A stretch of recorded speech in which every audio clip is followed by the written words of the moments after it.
Hello everyone, welcome back to our channel. ఈరోజు వీడియోలో మంచి చికెన్ కర్రీని ఎలా చేసుకోవాలో ఈ వీడియోలో మీతో డీటెయిల్గా షేర్ చేయబోతున్నానండి. ఈ చికెన్ కర్రీ అన్నంలోకైనా, రాగి సంకట్లోకైనా, చపాతీలోకైనా, పూరీలోకైనా ఏ కాంబినేషన్ అయినా కూడా మంచి రుచిగా ఉంటుంది. మీరు కూడా ఈ కమ్మడి గ్రేవీ పులుసుతో చికెన్ కర్రీ అందరికీ నచ్చేలా చేయాలనుకుంటే ఈ ప్రాసెస్లో డెఫినెట్గా ట్రై చేయండి. 100% ఇష్టపడతారు. మరి ఈ చికెన్ కర్రీ చేయడానికి ఇక్కడ నేను ఎలా చేస్తున్నానో చూసేద్దామా.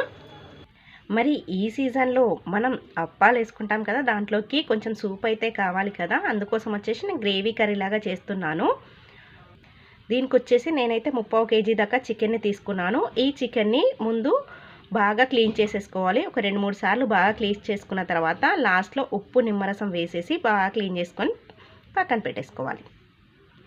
ఇలా కడిగేసుకున్న తర్వాత నేనైతే చికెన్ మ్యారినేట్ చేయట్లేదండి, డైరెక్ట్ ఇలాగే చేస్తున్నాను. స్టవ్ ఆన్ చేసి ఒక బౌల్ పెట్టుకొని దీనిలోకి 4 టేబుల్ స్పూన్ల దాకా ఆయిల్ వేసుకోవాలి. ఈ కర్రీలో ఆయిల్ కొంచెం ఎక్కువగానే పడుతుంది. ఆయిల్ హీట్ అయ్యాక 2-3 పొడుగుగా కట్ చేసిన పచ్చిమిరపకాయలని వేసేసుకోవాలి. అలాగే ఒక రెమ్మ కరివేపాకును కూడా వేసేసి ఫ్రై చేసుకోవాలి. ఈ కర్రీలో కరివేపాకు అనేది ఎక్స్ట్రా ఫ్లేవర్ని ఇస్తుందండి, అందుకే కంపల్సరీగా కరివేపాకు అనేది వేసుకోవాలి. ఇవి కాస్త ఫ్రై అయ్యాక ఇందులోకి సన్నగా తరిగిన ఉల్లిపాయ ముక్కల్ని తీసుకొని ఫ్రై చేసుకోవాలి. ఇక్కడ నేను 3/4 kg దాకా చికెన్ తీసుకున్నాను కాబట్టి 2 మీడియం సైజ్ ఉల్లిపాయల్ని తీసుకున్నాను. ఇలా తీసుకున్న ఉల్లిపాయల్ని మంచిగా ఫ్రై అయ్యి కొంచెం కలర్ మారేంత వరకు మధ్య మధ్యలో కలుపుతూ ఫ్రై చేసుకోవాలి. ఉల్లిపాయలు మంచిగా ఫ్రై అవ్వకపోతే కూర అంత టేస్టీగా ఉండదండి. సో ఇలా మధ్య మధ్యలో కలుపుతూ ఉల్లిపాయలు ఎరుపు రంగులోకి వచ్చేంత వరకు బాగా ఫ్రై చేసుకోవాలి. ఇలా ఫ్రై చేశాక ఇందులోకి ఒక 1/2 టీ స్పూన్ దాకా పసుపును తీసుకొని ఒకసారి అంతా కలిపేసుకొని చికెన్ ముక్కల్ని వేసేసుకోవాలి. అలాగే ఇదే టైంలో ఒక 2 టేబుల్ స్పూన్ల దాకా అల్లం వెల్లుల్లి పేస్ట్ని కూడా వేసేసుకొని ఫ్రై చేసుకోవాలి. మీరు అల్లం వెల్లుల్లి పేస్ట్ని ఆనియన్స్తో పాటు కూడా వేసుకొని ఫ్రై చేసుకోవచ్చండి. ఇలా అయినా వేసేసుకోవచ్చు. ఉల్లిపాయలతో కలిపి వేయడం వల్ల కాస్త అడుగు పట్టినట్టుగా అనిపిస్తుంది కదా, అలా అని చెప్పేసి నేను ఇలా చికెన్తో పాటు అల్లం వెల్లుల్లి పేస్ట్ని వేసేసాను. ఇప్పుడు వీటన్నిటిని బాగా మిక్స్ చేసుకోవాలి. ఇలా మధ్య మధ్యలో కలుపుతూ ఒక 3-4 నిమిషాలు ఫ్రై చేసామంటే చికెన్తో పాటు అల్లం వెల్లుల్లి పేస్ట్ కూడా చక్కగా వేగిపోతుంది. మూత పెట్టి ఒక 2-3 నిమిషాలు ఫ్రై చేసుకోవాలి. ఇది ఫ్రై అయ్యేలోపు మనం దీనిలోకి సూప్కి కావాల్సిన పేస్ట్ని అయితే ప్రిపేర్ చేసుకుందాం. ఒక చిన్న మిక్సీ జార్ తీసుకొని దీంట్లోకి ఒక టేబుల్ స్పూన్ ధనియాలని వేసుకోవాలి. 1 టీ స్పూన్ జీలకర్ర, ఒక 7-8 లవంగ మొగ్గల్ని వేసేసుకోవాలి. 2-3 దాల్చిన చెక్క ముక్కల్ని, 3 యాలకులు. ఇవైతే మనకు బేసిక్ మసాలాస్ అండి. ఇక్కడ నేను గ్రేవీ కోసం కొద్దిగా ఎండు కొబ్బరిని అయితే తీసుకుంటున్నాను. మీకు ఎండు కొబ్బరి నచ్చకపోతే జీడిపప్పు పలుకులనైనా తీసేసుకోవచ్చు. లేదు పులుసు కొంచెం తక్కువగా కావాలి అనుకుంటే మాత్రం ఇలాగే చేసేసుకోవచ్చు. ఒక ఎండు కొబ్బరి అనేది స్కిప్ చేసేసుకోవచ్చు. నేనైతే ఎండు కొబ్బరిని యాడ్ చేసి చేస్తున్నాను. ఇప్పుడు వీటన్నిటిని కూడా మధ్య మధ్యలో వాటర్ యాడ్ చేసుకుంటూ ఫైన్ పేస్ట్లా మిక్సీ పట్టేసుకోవాలి.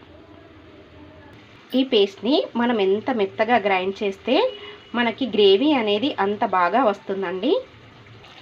మరో పక్కన చికెన్ ముక్కలు కూడా ఆయిల్లో చక్కగా వేగిపోయాయి. ఇప్పుడు ఇందులోకి రుచికి సరిపడా ఉప్పుని వేసుకోవాలి. 2 టేబుల్ స్పూన్స్ కారం, అలాగే గ్రైండ్ చేసిన మసాలా పేస్ట్ని కూడా దీంట్లోకి వేసేసుకొని ఒకసారి అంతా కలిపేసుకోవాలి. ఇలా కలిపేటప్పుడు గరిటెను అంచుల చుట్టూ ఆనిస్తూ కలిపామంటే ముక్క విరగకుండా ఈజీగా చేసేసుకోవచ్చు. ఇలా ఒకసారి కలిపాక మూత పెట్టేసి ఒక 2 నిమిషాలు మగ్గనివ్వాలి. మసాలాలన్నీ కూడా చికెన్ ముక్కలకి బాగా పడతాయన్నమాట. చూసారు కదా, ఆయిల్ అనేది ఇలా సెపరేట్ అవుతుంది. ఇప్పుడు దీంట్లోకి 1 కప్పు దాకా వాటర్ని వేసేసుకోవాలి.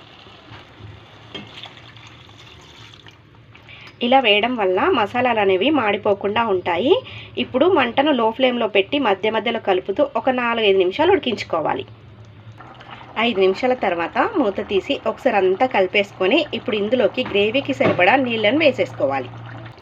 ఇలా చికెన్ ముక్క మునిగేటంత వరకు నీళ్ళని తీసుకుంటే గ్రేవీ అనేది మరీ పల్చగా కానీ మరీ గట్టిగా కానీ కాకుండా మీడియంగా వస్తుంది. మీకు కనుక చిక్కగా చేయాలనుకుంటే నీళ్ళని కొంచెం తగ్గించైనా తీసేసుకోవచ్చు. నేనైతే ఇక్కడ గారెలు వేసుకోవడానికి సూప్ లాగా చేస్తున్నాను కాబట్టి కొద్దిగా వాటర్ ఎక్కువే యాడ్ చేసేసుకున్నాను. ఇప్పుడు అంతా ఒకసారి కలిపేసుకున్నాక మంటను మీడియం ఫ్లేమ్లో పెట్టి చికెన్ని మెత్తగా ఉడికించుకోవాలి. అట్లీస్ట్ ఒక 15 to 20 మినిట్స్ టైం అయినా పడుతుందండి. ఇక్కడ నేను 15 నిమిషాల తర్వాత చూపిస్తున్నాను. చికెన్ ముక్క అనేది చాలా సాఫ్ట్గా ఉడికిపోయిందండి. చివరగా ఇందులోకి 1 టీ స్పూన్ గరం మసాలా, అలాగే సన్నగా తరిగిన కొత్తిమీరను వేసేసుకొని సర్వ్ చేసేసుకోవడమే. ఇప్పుడు అంతా ఒకసారి బాగా కలిపేసుకోవాలి. చూడండి, చికెన్ గ్రేవీతో చికెన్ కర్రీ రెడీ అయిపోయింది. అంతే అండి. ఇలా మనం ఇంట్లోనే సింపుల్ పద్ధతిలో ఎప్పుడు చేసినా మంచి ఫ్లేవర్ఫుల్గా చాలా మంచి రుచిగా కుదురుతుంది. మీరు ఇదే ప్రాసెస్తో ఇలా గిన్నెలో అయినా వండుకోవచ్చు, లేదంటే క్విక్గా చేసుకోవాలంటే కుక్కర్లో అయినా చేసేసుకోవచ్చు.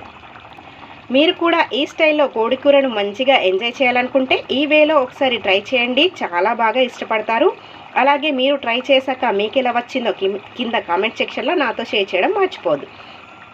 వీడియో నచ్చితే లైక్ చేయండి. మరిన్ని సింపుల్ టేస్టీ రెసిపీస్ కోసం మన ఛానల్ని సబ్స్క్రైబ్ చేసుకోండి. Thank you for watching.